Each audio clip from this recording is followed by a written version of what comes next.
जय श्री कृष्ण। भगवद गीता का पहला अध्याय कुरुक्षेत्र के युद्ध स्थल में सैन्य निरीक्षण। शक्तिशाली योद्धा अर्जुन युद्धाभिमुख विपक्षी सेनाओं में अपने निकट संबंधियों, शिक्षकों तथा मित्रों को युद्ध में अपना अपना जीवन उत्सर्ग करने के लिए उद्यत देखता है। वह शोक तथा करुणा से अभिभूत होकर अपनी शक्ति खो देता है। उसका मन मोहग्रस्त हो जाता है और वह युद्ध करने के अपने संकल्प को त्याग देता है। श्लोक 1।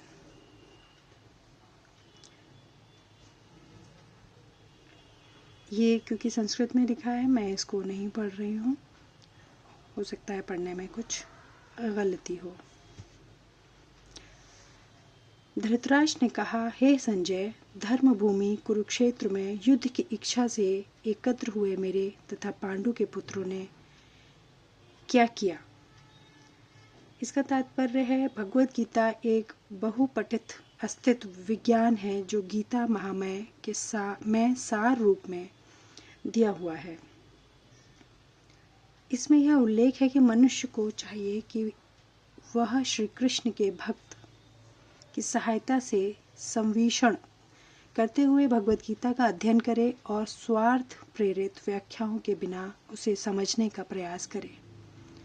अर्जुन ने जिस प्रकार से साक्षात भगवान श्री कृष्ण से गीता सुनी और उसका उपदेश ग्रहण किया, इस प्रकार की स्पष्ट अनुभूति का उदाहरण भगवद गीता में ही है।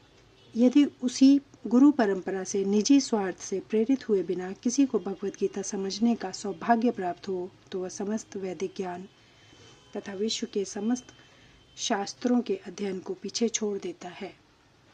पाठक को भगवद गीता में न केवल अन्य शास्त्रों की सारी बातें मिलेंगी, अपितु ऐसी बातें भी मिलेंगी जो अन्यत्र कहीं उपलब्ध नहीं है।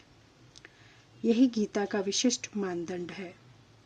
स्वयं भगवान श्री कृष्ण द्वारा साक्षात उच्चारित होने के कारण यह पूर्ण अस्तित्व विज्ञान, आस्तिक विज्ञान है।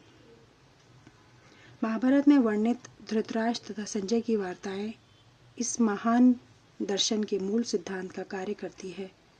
माना जाता है कि इस दर्शन की प्रस्तुति कुरुक्षेत्र में के युद्ध स्थल में हुई, जो वैदिक युग में पवित्र तीर्थ स्थल रहा। इसका प्रवचन भगवान द्वारा मानव जाति के पथ प्रदर्शन हेतु तब किया गया जब वे इस लोक में स्वयं उपस्थित थे। धर्मक्षेत्र शब्द सार्थक है क्योंकि कुरुक्षेत्र के युद्ध स्थल में अर्जुन के पक्ष में श्री भगवान स्वयं उपस्थित थे। कौरवों का पिता धृतराष्ट्र अपने पुत्रों की विजय की संभावना के विषय में अत्यधिक संदिग्ध था। अतः इसी संदेह के कारण उसने अपने सचिव से पूछा, उन्होंने क्या किया।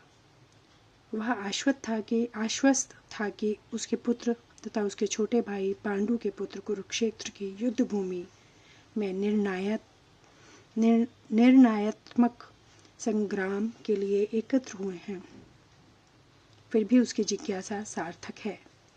वह नहीं चाहता था कि भाइयों में कोई समझौता हो, अतः वह युद्ध भूमि में अपने पुत्रों की नियति के विषय में आश्वस्त होना चाह रहा था।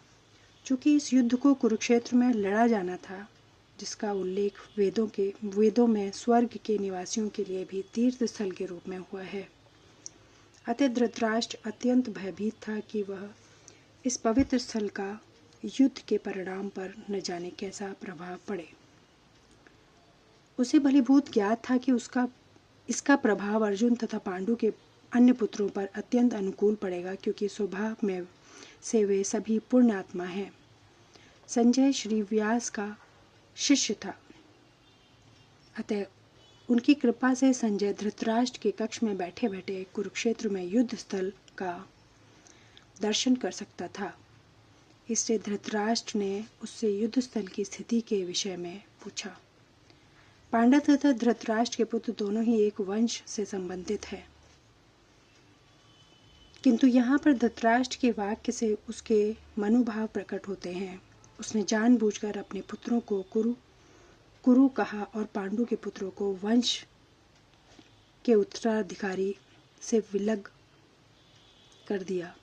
इस तरह पांडु के पुत्रों तथा अपने भतीजों के साथ धृतराष्ट्र की विशिष्ट मन स्थिति समझी जा सकती है। जिस प्रकार धान के खेत में अवांछित पौधों को उखाड़ दिया जाता है,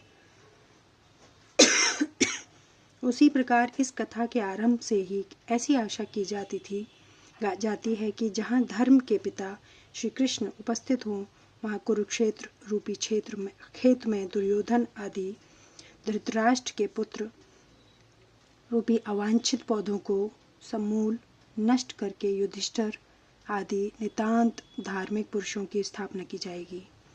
यहाँ धर्म क्षेत्र तथा कुरुक्षेत्र शब्दों की उनकी ऐतिहासिक तथा वैदिक महत्ता के अतिरिक्त यही सार्थकता है। श्लोक 2 अगले वीडियो में। धन्यवाद। जय श्री कृष्ण।